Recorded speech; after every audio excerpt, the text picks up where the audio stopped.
Today we are going to be reacting to 4 children's drawings with disturbing backstories, Volume 3. I've always been a fan of Mr. Nightmare and his creepy videos, even though they're literally just Reddit videos, or I guess viewer submission videos to his channel.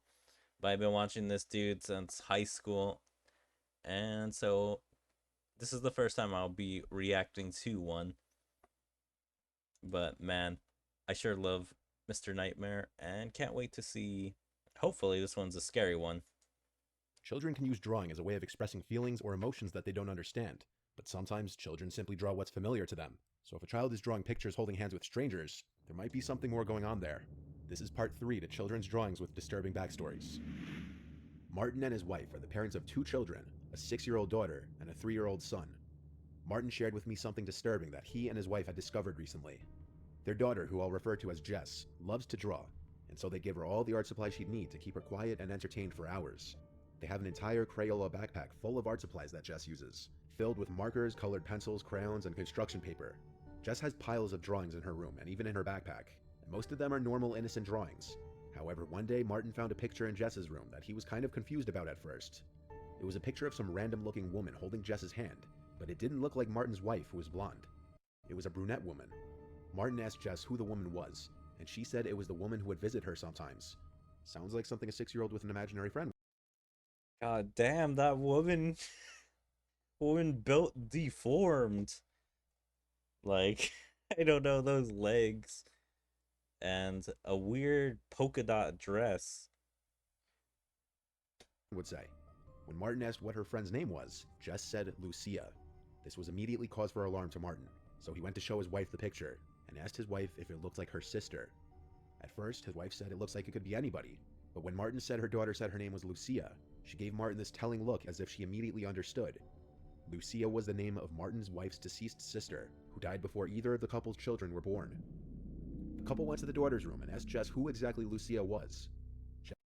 Damn, if your own sibling was haunting your house or haunting your family, that's kind of crazy. Like, come on. Well, I mean, I guess the sister could be like just watching over the family, and the daughter, I guess, has like some Esper powers and is probably just talking to the sister. But if like the sister is actively haunting the family, that's like pretty fucked up of the sister to do, from beyond the grave to wanting to be haunting her sister.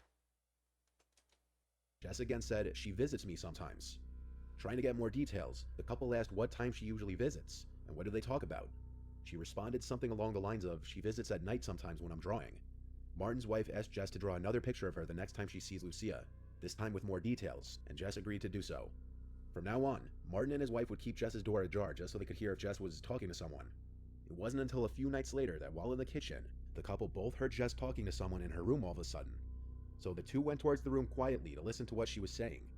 There were long gaps in between what Jess was saying, but she was clearly talking to someone or something that didn't appear to be there, because she seemed to be answering questions that the parents couldn't hear being asked. At one point, Jess said, "They asked about you when they saw my picture of you. They want me to draw you again." Then Jess stopped talking completely, and that was when Martin and his wife entered the room and asked if she were talking to Lucia again. She nodded her head, and they asked where in the room Lucia was. Jess turned and looked around the room, then focused on the corner and said, "She's standing right there." Martin and his wife looked in the corner of the room, to nothing. Yet both of them agreed they felt an uneasy feeling in the room and were extremely uncomfortable. Martin's wife said softly to Jess to draw what Lucia looks like right now, down to every last detail, and after Jess said, "Okay, Mom," the couple left the room. Jess didn't speak anymore, and the parents were left feeling a little uneasy. It was a short time later that Jess called her mom back into the room, and so both Martin and his wife went back to her room, and she presented a new picture. This picture confirmed the couple's fear. This was the photo. In this new photo, with a Goddamn, her artistic skill is not great. I want to critique this child so bad. Those hands. But also, why does she give everyone a bob cut? Like, you can draw around, you can draw a tiny bit here. Like, I don't understand why she leaves this part. Oh my god, this child. But damn, it I'm guessing it's the mole is what particularly gives it away. because nothing about this outfit, I guess, screams unless this is the outfit she died in. A lot more detail. Jess drew Lucia to have blue eyes, a small mole above her lip, and dressed in white. Lucia was buried in white, and had blue eyes and a small mole above her lip. Martin's wife was never close with her sister, having only attended the funeral for a short time, and so Jess had never learned of her deceased aunt yet. There were also no pictures around the house that she could have seen. Martin and his wife told Jess that they didn't want her talking to Lucia anymore. This was not because Lucia did anything particularly horrible in her life per se, but rather that it was genuinely scaring the couple. The couple had a priest come bless the house and ask any spirits to please leave in peace. According to Martin, they haven't had to deal with any further instances. I don't know. This is fucked up from both sides. Like, I kind of understand because it's a scary situation to bless the house and get rid of the spirit. But then again, if the spirit is your sibling that is trying to just watch or guide the family, do whatever and be helpful to the family, and the family is like, nah, we're exercising our sister, getting her the hell out of here. Like, that is kind of fucked up, though. But it is understandable because I hear demons like sometimes take the form of like family members and other stuff. So it could be a demon or some other spirit, but it's very hard to say. This was submitted by an art teacher from an elementary school. Twice a year with each class, the teacher would hold what she called draw and tell, which would have the children draw anything that meant something to them, and then tell the story behind it. This was with a third grade class. As most students were drawing pictures of them and their families, or pictures with their pets, or any other number of things, one boy was drawing what looked like nothing but fire. The other kids at his table were noticeably glancing over and laughing at him as he did it, and Everyone laughing at this kid while trying to be an arsonist, and they're like, haha, little quirky kid. as the art teacher noticed this, she went over to the boy and asked him why he was drawing fire. He's supposed to be drawing something that means something to him. The boy said, I know, I'm not finished yet. So the teacher let the boy continue to do his thing. As the students were finishing up their drawings, the teacher came back to the boy and now noticed that the boy had added a house to the drawing. The teacher asked the boy, Oh my god. at, at first, like, just drawing fire in general is not bad. But if this dude wants his house to burn down or someone else's house, like, Jesus Christ, get this kid in getting some therapy or getting him in an insane asylum. One of those two. to come with him to the hall, and she took the drawing with them. When in the hall, the teacher asked the boy why he was drawing a burning house, as this was completely inappropriate for a draw and tell. The boy replied, No, it's not. This is the house my parents tried to burn down with me in it.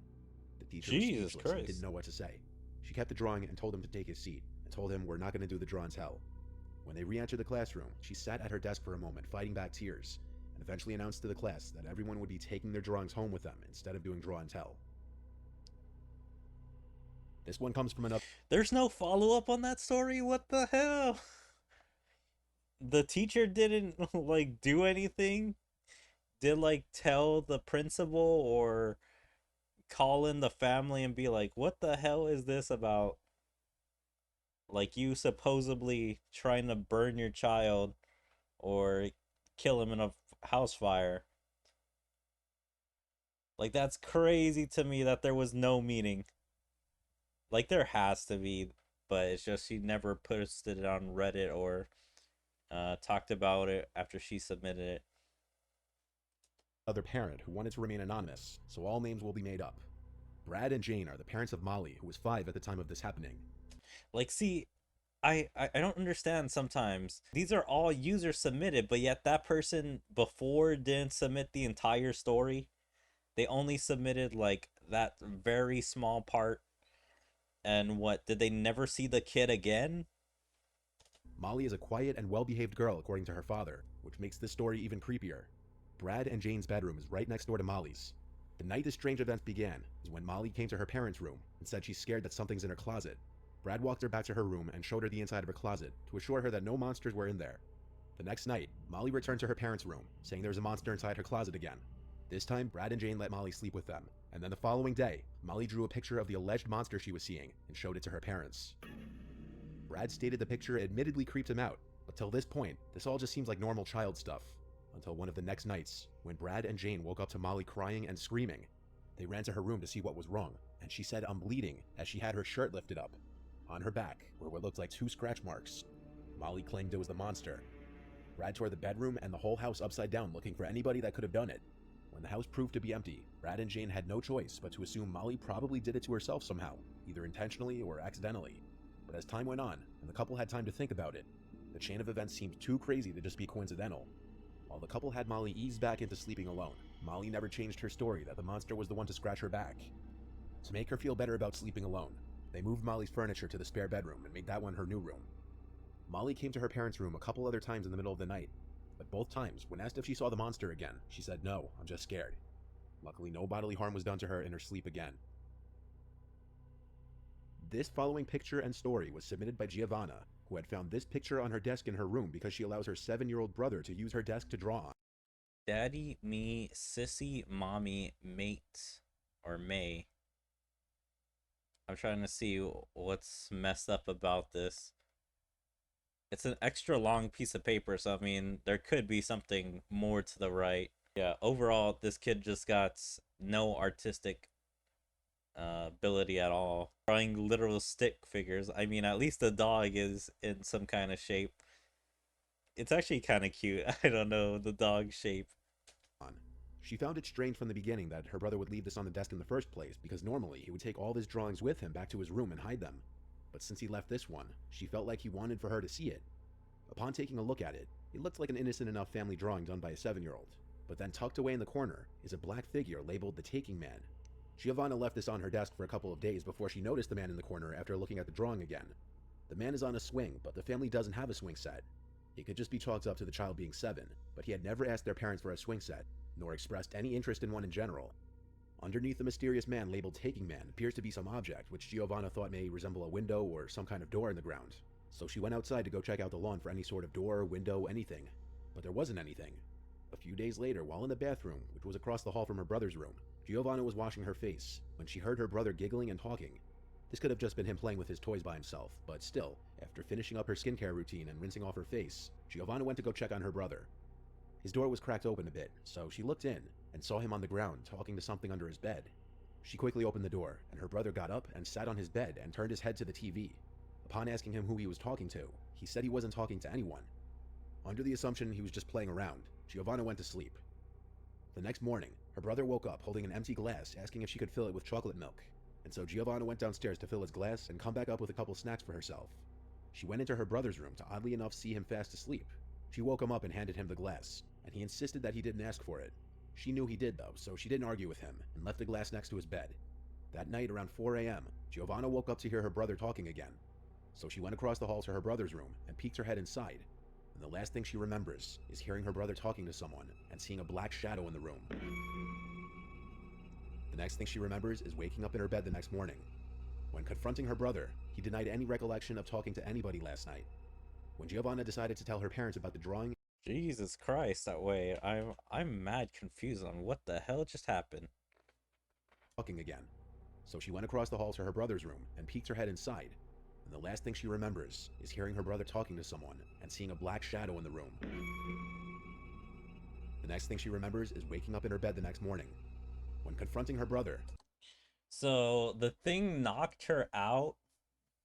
Like, I'm so mad confused on that. So she got knocked out, got dragged to her bed, left there, but still has the memories, and comes back to confront her brother again. he denied any recollection of talking to anybody last night.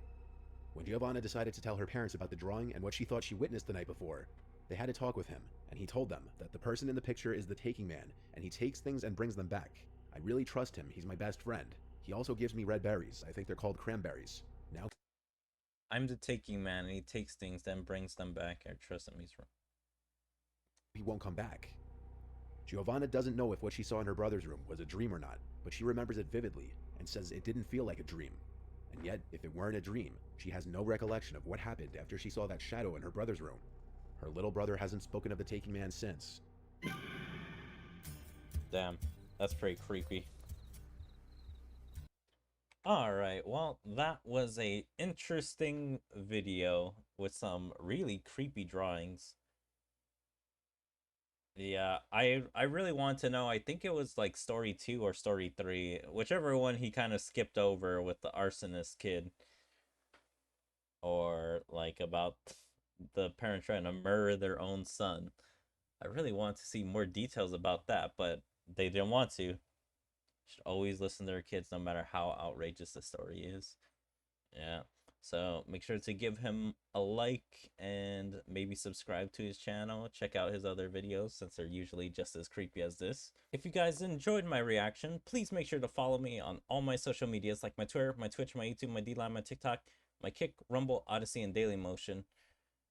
Make sure to check out my second YouTube channel. Make sure to like and comment on all my videos and even join my Discord. There you can stay up to date with everything I choose to do, whether my streams, videos, or anything else. Yeah, hope to see you guys next time. Bye.